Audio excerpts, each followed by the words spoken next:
Finally tonight, there's nothing like the feeling of young love at any age. Here's CBS's Steve Hartman on the road. The Cedar Lake Village Senior Living Center in Olathe, Kansas, isn't exactly known for its singles scene. And I do like the way they make oatmeal here. Don't you think it's nice and creamy? But widowers Doris Kirks and Carl Kraus, both 96, found love nonetheless. And just last month became America's oldest newlyweds. It's a relationship that started on cue. Carl was one of the best billiard players in the building until she moved in and started beating the socks off him. Too bad, Carl. Were you surprised that she could shoot as well as she did? Yes, I was definitely surprised. She's a hustler. It's a good feeling to beat men. Eventually, rivalry led to romance. Doris and Carl started exploring their shared interests. Carl thought they made beautiful music together and proposed, to which Doris responded, absolutely not. I wasn't looking for a man. Ouch. Doris may have been a firm no, but Carl was a stubborn beau. So a couple months later, he asked again. Only this time he tried a whole different approach. Showed her the larger apartment he had in mind. So up we go to the second floor and went to this room. Oh, this is pretty nice. And then he showed me the walk-in closet. And Doris says that sealed the deal. This could work. Told him yes, right then and there. What's it like to be loved for your walk-in closet?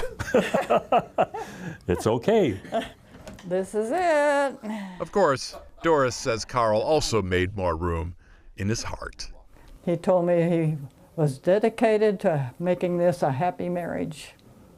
It warms my heart. Chalk one up for true love. Steve Hartman. Congratulations. On the road in Olathe, Kansas. Finally here tonight, there are few things in life more important than good friends. CBS's Steve Hartman goes on the road for a friendship that brought a community together. Every week, Andy Gullahorn goes for a walk. And every week, about a mile and a half away, his friend Gabe Scott does the same thing at the same time. They walk toward each other, and when they meet, it's the weirdest thing. You see that?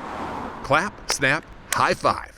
Then, often, they simply walk home. The whole exercise, their way of saying hi. I've got a friend who literally will walk through the rain and the snow just to give me a high five. And I wish everybody could feel that feeling. As we first reported in 2021, Andy and Gabe are musicians in Nashville. They met at a concert, got together on occasion, but not as often as they would have liked. So they invented this little bit of silliness as a way of guaranteeing they see each other at least once a week. So this is the high five journal. Andy has a log of every encounter, including the one that was nearly their last. It was high five number 312. Gabe was hospitalized with a severe form of encephalitis. It caused his brain to swell and robbed him of his past. I pretty much forgot my life. Your whole life? Yeah. And that's when his buddy Andy, now a virtual stranger, came to visit. I said, well, Gabe, this is going to sound really weird, but I need you to do something for me. Give me a high five. When the moment happened, my body just did what it's been doing for years. Clap, snap, high five. It's been 3.5 years since we first told this story. Gabe's memory is much better, and the tradition still strong. In fact, the guys recently invited friends, fans, and family to celebrate 10 years of high fives. Yay! Another memory to cherish for a man who nearly forgot it all. It's really special to have a memory of something. To have something that's this consistent in my life, that means this much. Andy even wrote a song about their ritual. So take a walk with me on Monday morning. It's a reminder that going out of your way for someone is still the straightest path to an everlasting friendship. Knowing the small things matter. Steve Hartman, CBS News, on the road.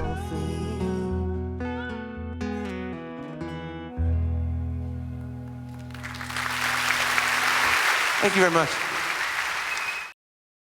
For those who think true love is for the birds, you are absolutely right. CBS's Steve Hartman goes on the road for an update on his most popular story of the year.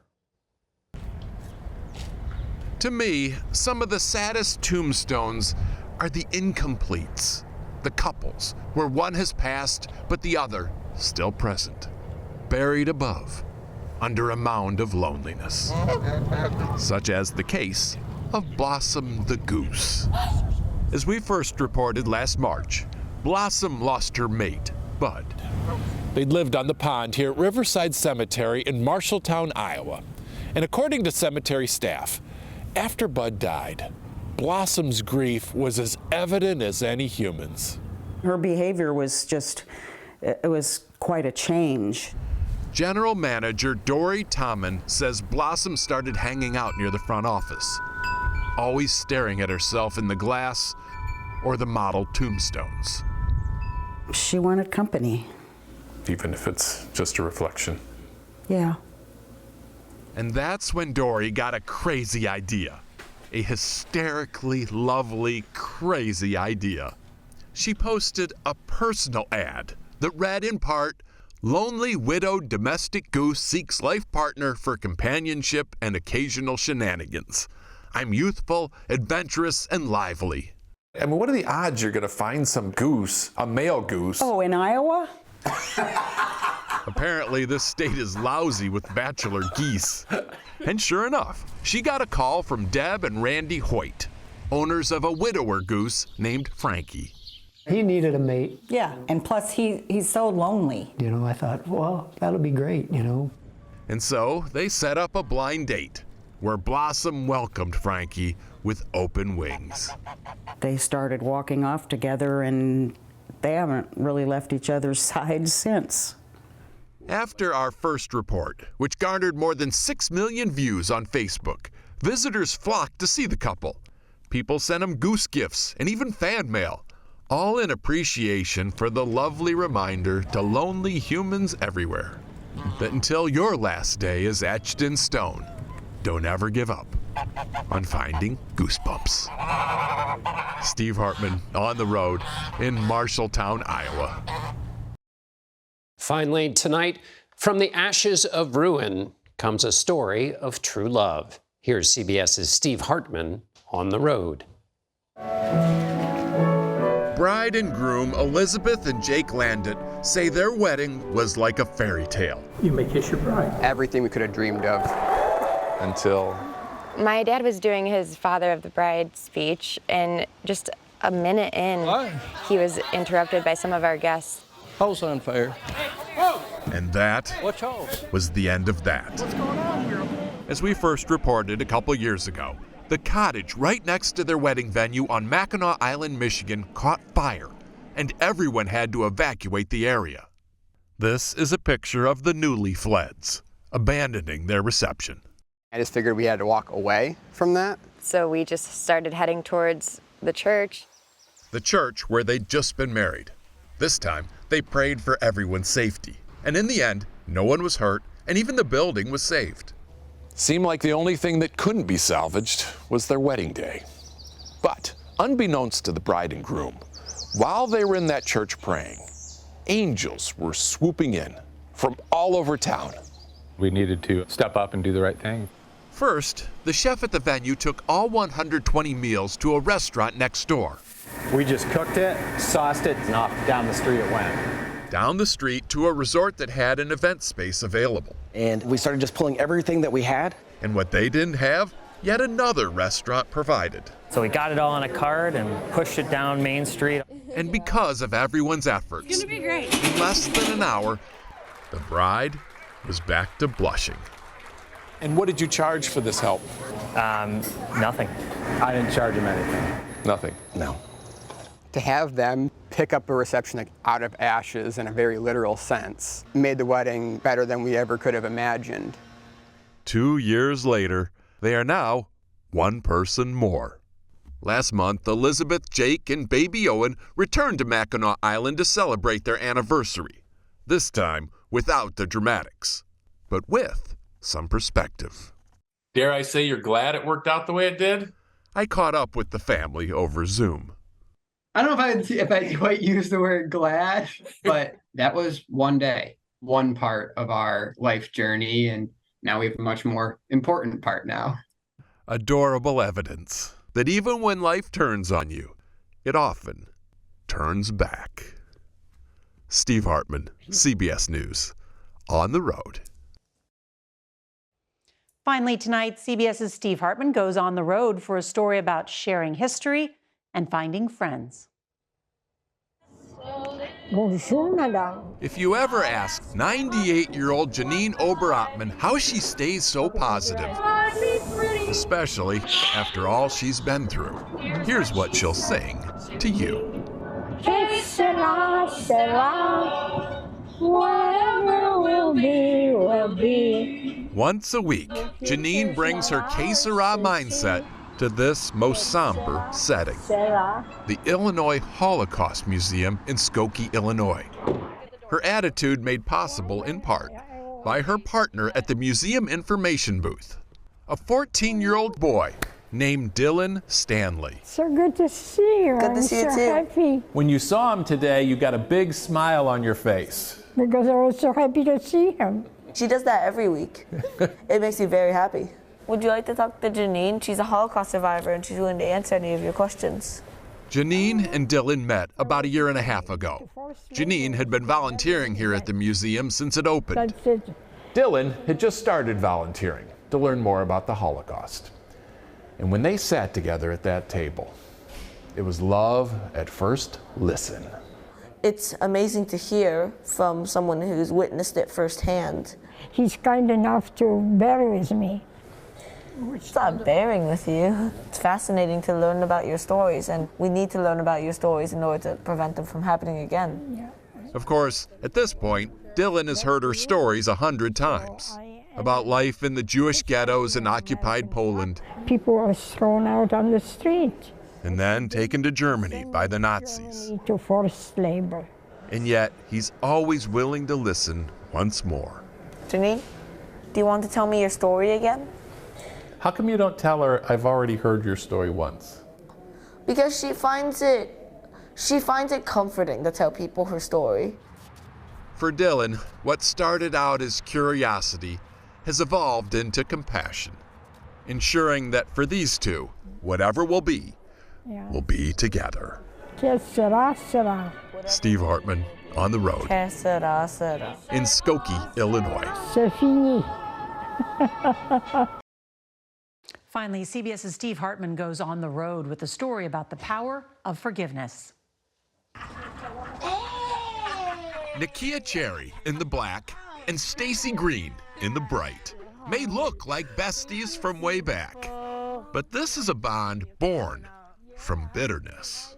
I love you so much, Miss Stacy. I'm so sorry. Do a twirl. 4 years earlier, Stacy's mom, Rosie, was killed in a car crash. The other driver, Nakia Cherry, was doing 73 in a 45. Atlanta area police charged her with vehicular homicide, and Stacy was glad to see her suffer. Yes, I was consumed. By what? Anger, sadness, loss. I mean, Stacy was furious. Let's see. Attorneys Jeb Butler and Tom Giannotti represented Stacy in the civil trial, and they made sure to keep the parties in the case apart. I was worried that if they got together, the result would be incendiary. I was very pleasantly wrong. Instead, last October, Stacy went up to Nakia in this courthouse. She thought of what her minister mother would say, and then told Nakia, "I forgive you." And when I forgave her, it's like I was reborn again. You make it sound like a miracle. Nothing short. It was an extraordinary step, but only the first step. From then to now, Stacy has gone so far beyond the words, "I forgive you," to the actions of, "I love you." She's like a godmama to me. I talk to her every day. Nakia lost everything after the crash. She now lives in a motel. So I am committed to her life getting better. Like how? So I've helped her with money for food. You've given her money? Yes. Rent. I was her daughter's secret Santa. I booked a trip for her to go to Miami for her 40th birthday. Her attorneys say they've never heard of anything like it. She's remarkable, remarkable person. And all that's great. That separates conversation from conviction. Stacy didn't have to do that. I'm gonna cry. Actually, Stacy says she did have to do all that, or she could have never forgiven herself. We gotta make the best out of this situation. Steve Hartman, on the road in Atlanta. Finally tonight, CBS's Steve Hartman goes on the road for a wedding and a bride you won't soon forget. The dress was white, but according to residents at the Auburn Terrace retirement home outside Cincinnati, everything else about this wedding was far from traditional. The ceremony was very, I'm looking for the right word. Crazy? Oh, yeah. But that's Dottie. Is that you? 76-year-old Dottie Fideli, who had been divorced for decades, was always the life of the party. A costume-wearing, attention-glaring, but forever caring friend. Dottie's a very loving person. Always in a great mood. Always just doing something to make somebody laugh and happy. But even though she seemed so vivacious and confident to others, before she found the love of her life, Dottie saw a very different person in the mirror. A little dummy. I couldn't read. And people have conversations, and I had to stay out of them because I didn't understand. So I started reading. I didn't tell nobody. Started teaching yourself? Yes, because practice makes perfect. Let's see. It took almost 2 years of nightly practice, but today she has conquered her illiteracy. Whitewater Canal. And Dottie says it was reading that helped her find love again. A love like she'd never known. Love of self. And so last month, Dottie married Dottie.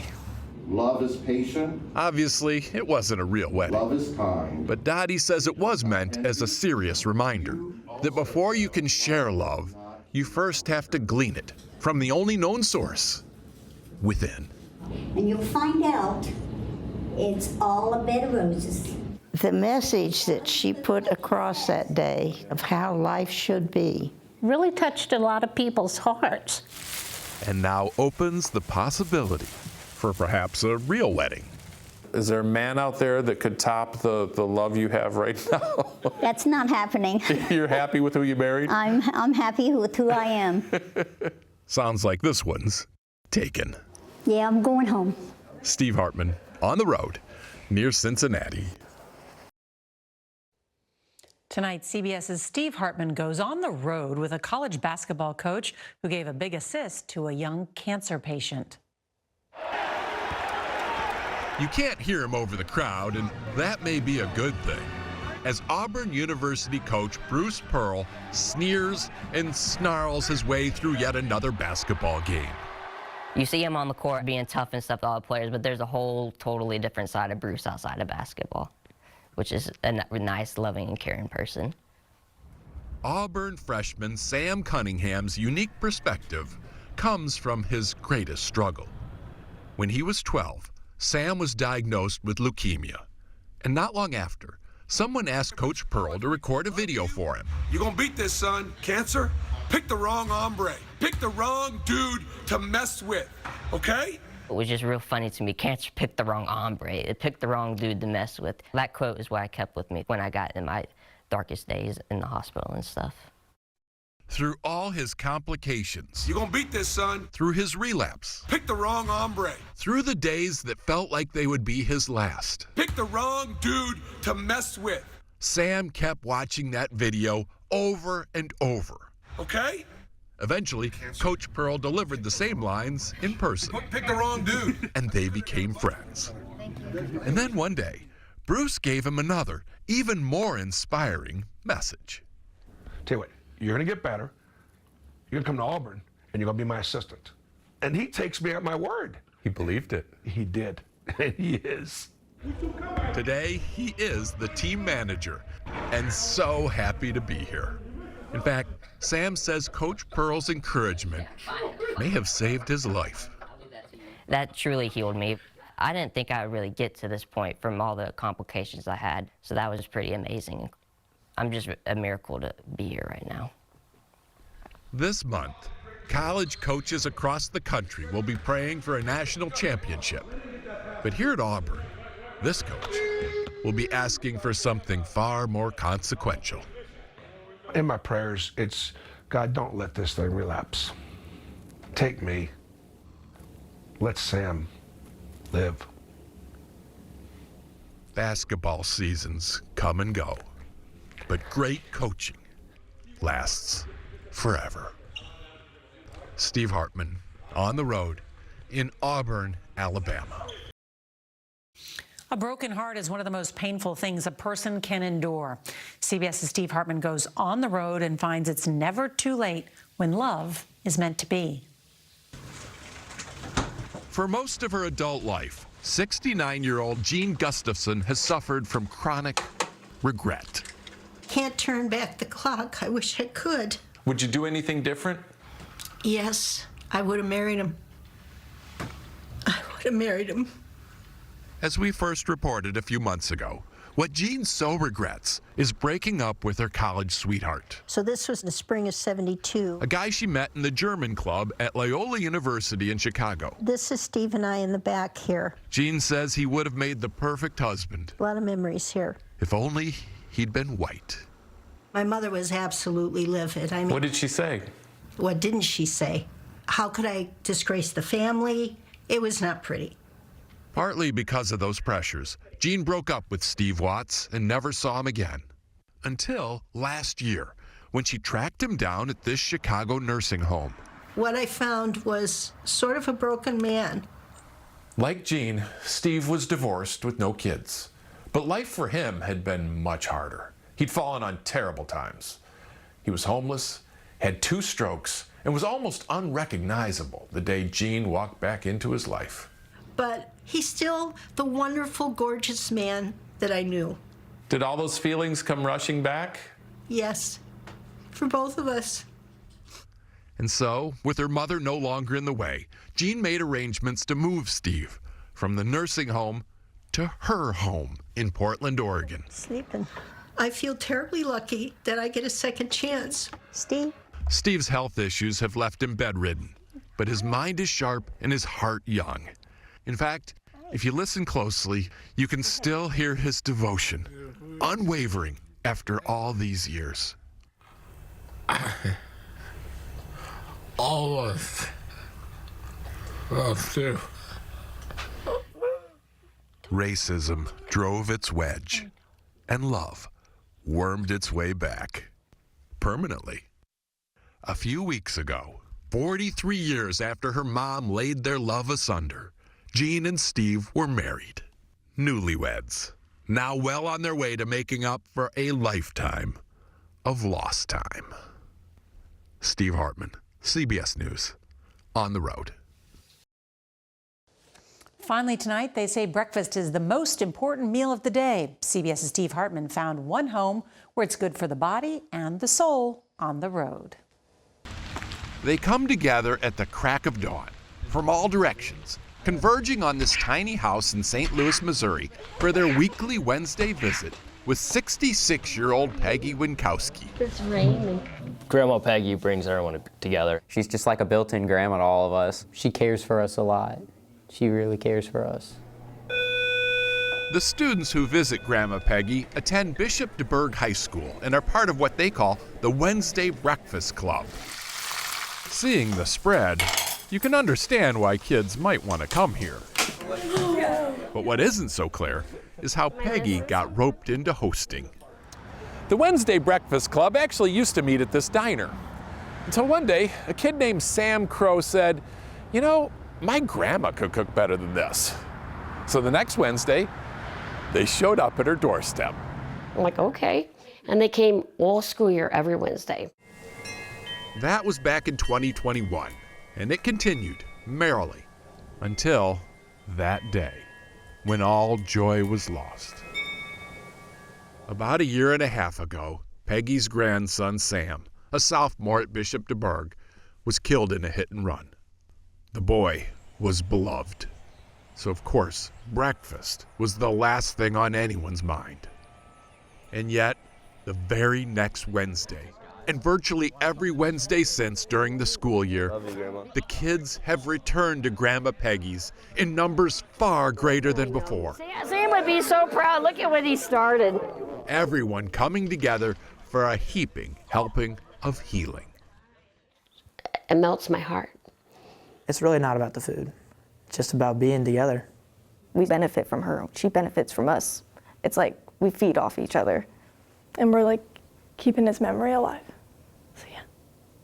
Good morning, guys. Everyone grieves differently, but those who manage it best always seem to blanket themselves with kindred spirits, sharing the burden, teaching each other to laugh again, and building tradition to make sure those memories are as snug and sustaining as a warm meal at Grandma's. This is the best morning. Steve Hartman, on the road in St. Louis. Makes Wednesday so much fun. Finally tonight, Steve Hartman goes on the road with a man using the power of music to honor his past and provide hope for the future. What would compel a man, a retired businessman, to become a street performer, playing for bills in a bucket at the age of 83? Is it love? Loss? Purpose?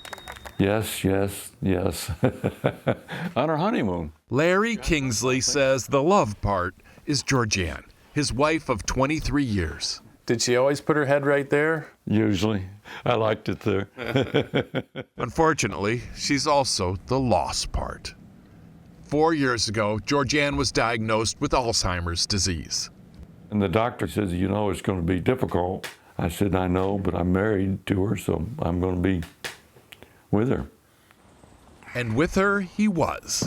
When Larry got out the old trumpet he bought back in his Air Force days and started playing 3 times a week on a sidewalk in Cary, North Carolina. Larry says Georgianne loved it, although she was confused. In fact, she used to yell at him. "Why don't you get a real job?" she'd say. Assumed he was out here panhandling. And Larry laughed it off, knowing that, in a way, this had become his job, his mission. Every donation goes toward finding a cure. Every dollar, a fulfillment of Larry's newfound purpose. The day that she died, I played that night. Wow. But in my mind, I just say the show goes on. After Georgianne died last year, Larry started playing 6 nights a week. He has now raised more than $15,000 and has vowed to keep it up until Alzheimer's is just a memory. Steve Hartman, on the road in Cary, North Carolina. Finally tonight, CBS's Steve Hartman goes on the road with an important lesson about the past and the healing power of time. Never mind the limousine, marching band, and red carpet.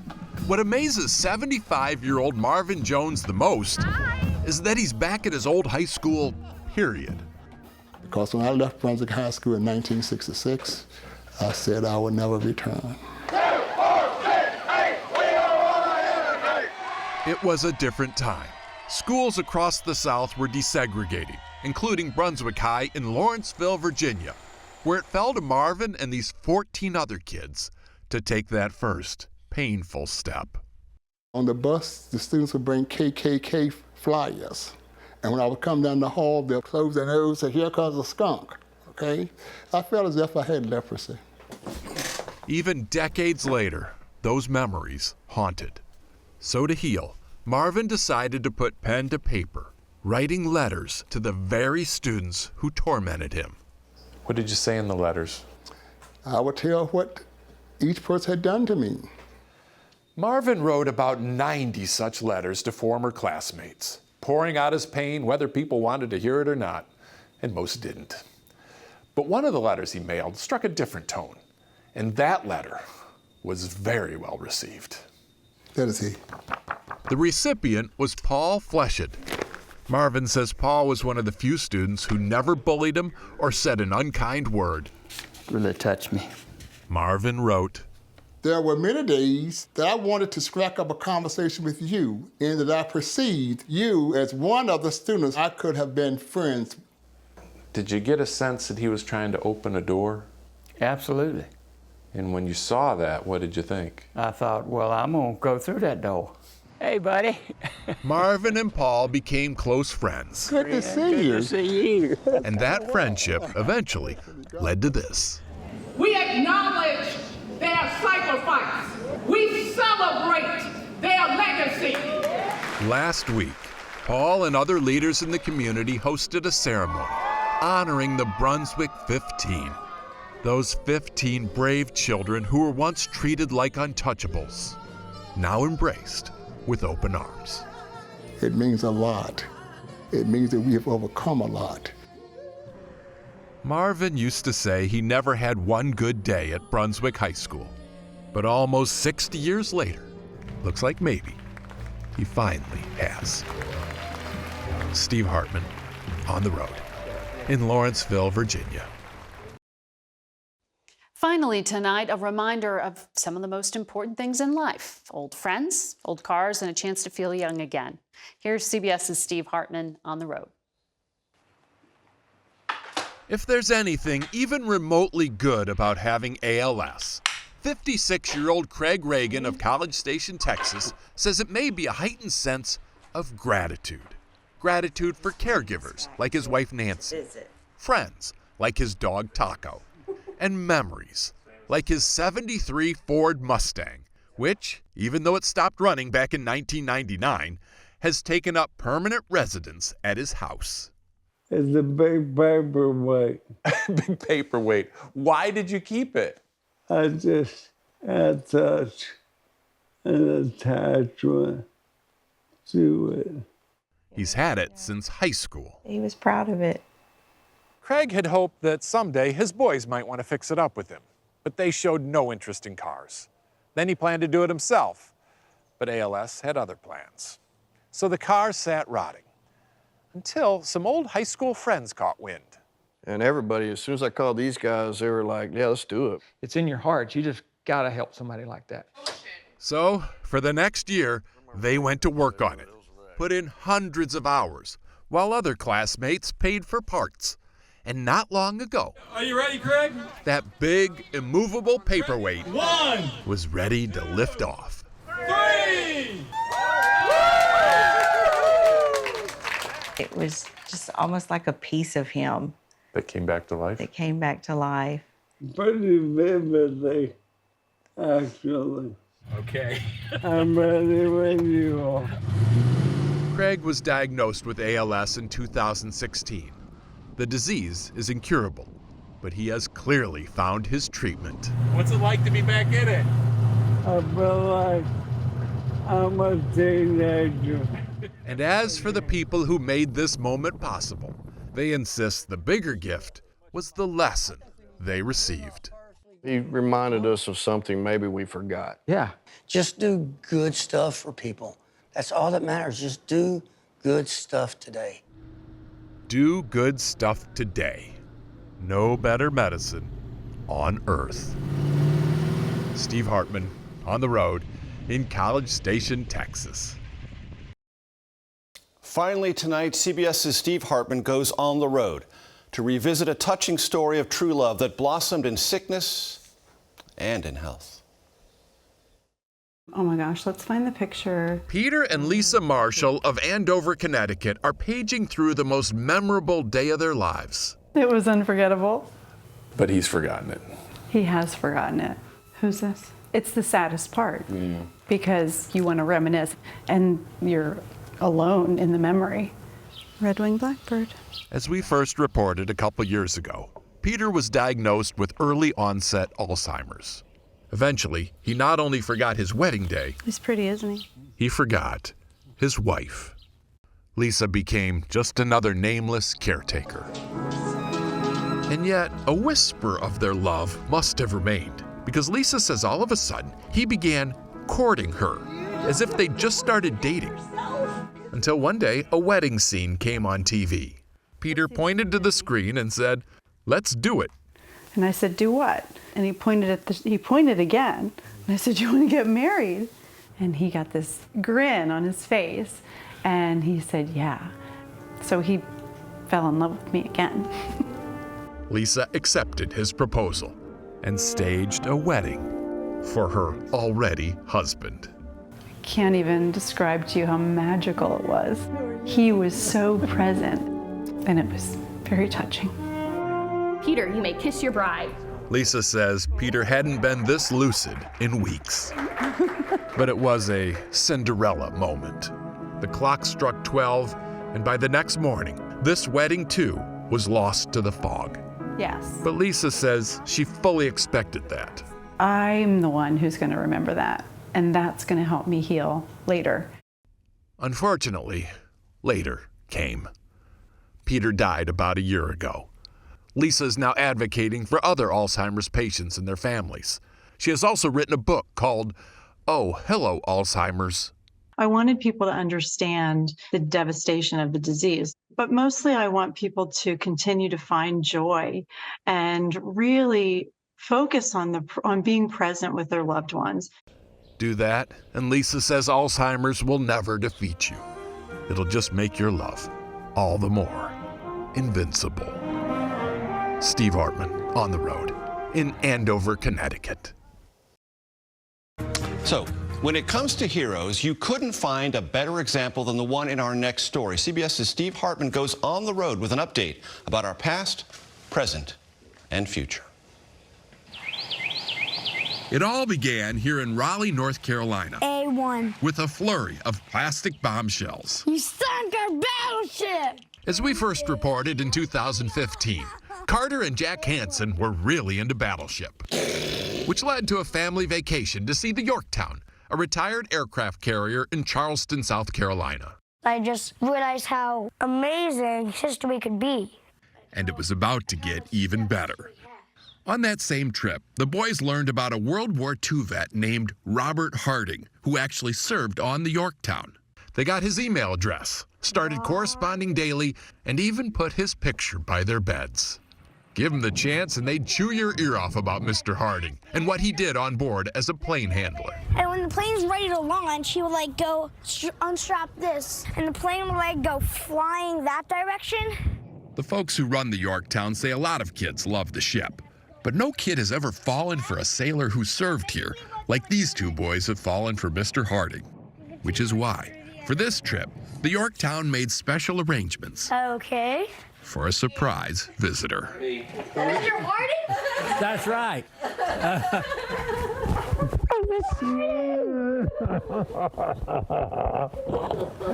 Hugging an old salt never felt so sweet. Oh, you're a good boy. It was hard to tell who enjoyed it more or who needed it more. Japanese plane. Over the years, Mr. Harding says he'd kept most of his war stories to himself. You know, where they were firing, I guess I need somebody to talk to about it. It's surprising the way it worked out. Since we first told this story, the kids have stayed in touch with Mr. Harding, sending hundreds of emails, each one signed, "Your friends and shipmates." Once they even turned the tables on Mr. Harding, surprising him at his house in Oklahoma. Whoever said history is irrelevant, obviously, never fell in love with it. We don't know about how we've changed his lives, but we know that he obviously changed ours. Steve Hartman, CBS News, On the Road. Here's a question. Can you call it young love when two sweethearts are well into their golden years? Well, don't answer that until you hear from CBS's Steve Hartman tonight on the road. For 95-year-old John Schultz, the best thing to come out of this pandemic is coming down the aisle. John's brand new bride, Joy Morrow Knowlton, is also 95. And together they're proving you're never too old to make a lifetime commitment. Until death do us part. We first met John and Joy in March, parked along the banks of the Hudson River in Kingston, New York. Parked in the slang sense. Wait a minute, getting your glasses up. Fortunately, their PDA That's it. is mostly For the week. LOL. He's a lot of baloney. John and Joy were each widowed, twice, but determined to find love again, which wasn't easy. Before getting vaccinated, they had to do most of their dating in a bubble. She was worth it. It was a pain in the neck, though. Perseverance. Pete Schultz is John's son. They would call every day. They'd find a way to get together, but they did whatever it took. You haven't held hands with me all day, by the way. Hold my hand. What it took, they say, was a return to simple pleasures, like long drives to nowhere, batting balloons around the house, and a whole lot of selflessness. She bought me a walker. She bought you a walker? $159, I think. Whoa. I told you she had money. She did have it, so she bought my walker. Not to be outdone, John bought her a little something, too. I declare you husband and wife. For many of us, June weddings will mark a reemergence. You may kiss your bride. A bright bloom after a dark winter, and a proclamation that young love is officially out of lockdown. Steve Hartman, on the road, near Kingston, New York.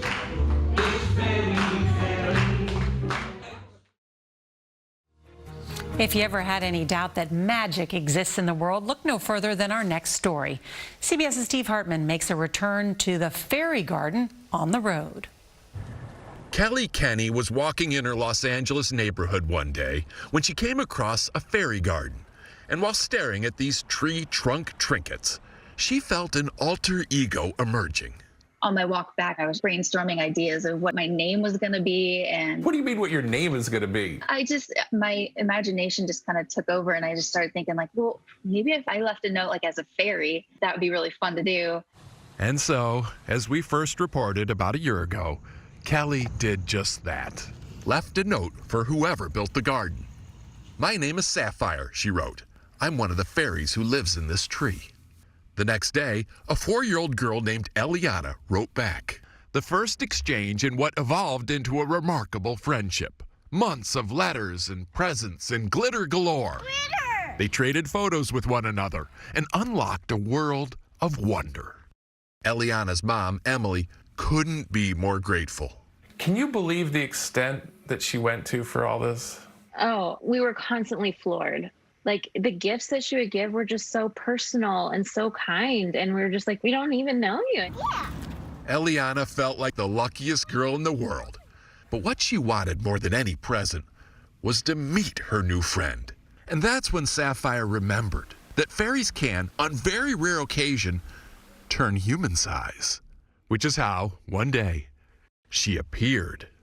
She turned around and saw me, and the way that she looked at me, I'll never forget that.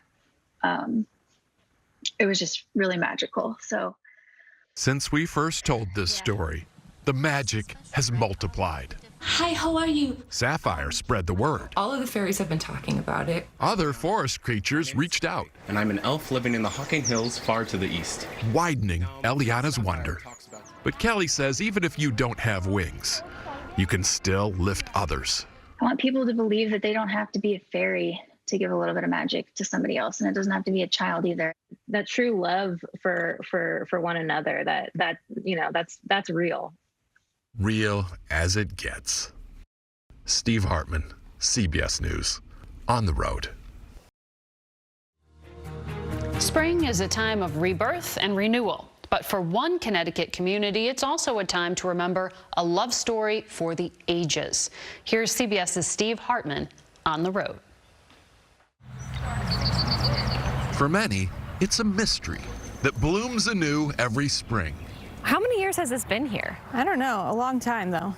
This field of daffodils, far too many to be growing by chance, far too beautiful to not stop and stroll, seems randomly set along a narrow 2-lane road in southwestern Connecticut. When I drive by, it just brings tears to my eyes, because that's how I remember them. To Patty Pavlik, this field is no mystery. Her aunt and uncle, Bud and Florence McQuaid, used to own the land.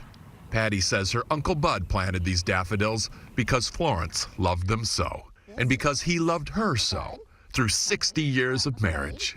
So every day was as happy as this day? I would surmise so. As testament? Yes, yes.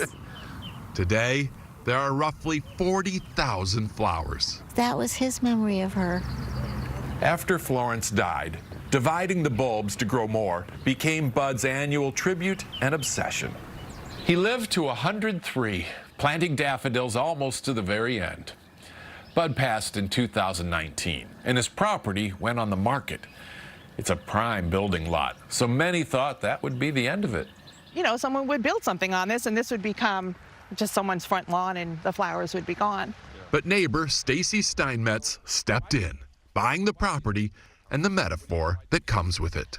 I guess just like his love grew, the field continues to grow. You know, it's everlasting and it's expanding, so I certainly wouldn't want that to be lost. So it stays, an eternal sign of spring and brilliantly illustrated love story, documenting in vivid color for couples everywhere. It smells so good. It does. Just how endless love can be. Steve Hartman, On the Road, in Redding, Connecticut. No gift is more precious than the gift of life. One couple has given it twice to the same man. Here's CBS's Steve Hartman for tonight's On the Road. The vows say, "Till death do us part." But for Terry and Brian Harrington of Pensacola, Florida, death was just another chapter in a love story that carries on to this very day, 16 years after Brian died in a work accident. They live together in me, so I'll try to keep them alive as long as I can. This is Jeff Granger. He received Brian's kidney. He also gained a friend. After the transplant, Jeff met Brian's widow, Terry, and her 2 small children. They all grew close, and all was great until last year, when the kidney started failing. The first thing, that crossed my mind was, golly, how am I going to tell Terry, that Brian's kidney's failing? It was like, okay, well, that's another piece of Brian that has gone. Terry didn't want to lose her husband all over again, not to mention her new friend. So without hesitation, she offered her kidney to continue the life-saving mission her husband had started. By sheer coincidence, they were a match. And the operation here at University of Florida Health Shands Hospital was a success. Now the kidneys from both husband and wife lie side by side, together in purpose, all thanks to the silver lining that is organ donation. Seeing him going fishing and boating and just living life, it's just an amazing feeling that you're helping somebody. Jeff, how do you say thank you? I never could repay it. She needed it. I'd give her my right arm. I'd give her my right arm if she didn't need it. And there's your living, laughing proof that a truly enduring love story has no final chapter. Steve Hartman, CBS News, On the Road. What better way to end the week than with a love story, starring a husband and wife and a song that means everything to them. Here's CBS's Steve Hartman, On the Road. Joe and Sharon Korst of Raleigh, North Carolina, just celebrated 63 years of wedded bliss. Wow. And to mark the milestone, Look at this one. Joe gave his bride one of the best anniversary presents ever. Of all the things that he could have done, that was probably the most meaningful. I love you. To fully appreciate the gift, you first need to hear the song. How beautiful you are. Their song. Eyes could see. It's a Kenny Rogers tune called Beautiful, All That You Could Be. And for years, Joe sang it to Sharon on birthdays, anniversaries, and so many other occasions that eventually friends and family memorized it too. Teresa Castrava is their daughter. She is the #1 thing in his life. Here's to you, Sharon. And singing that song was the way to say it. Teresa says it was the way to say it. Yeah, I get tired. Joe recently suffered 2 strokes. How do you spell up? Which left him at a terrible loss for language. I'm lost. I have trouble calling my wife's name or the children's name, and So you lost the song. yeah. So I just accepted it and didn't really think about it till this past anniversary. And and then he started singing it. Mostly unbeknownst to Sharon, Joe had been working hard to rescue their song. Whenever a line came back to him in the hospital, he jotted it down in a notebook and listened to the melody on a loop. I wanted to relearn it and to give it to my wife. Just like he always did. It's all that you can be. And that's how the best anniversary present ever turned out to be the same anniversary present as always. Steve Hartman, I love you. CBS News, Thank you. on the road.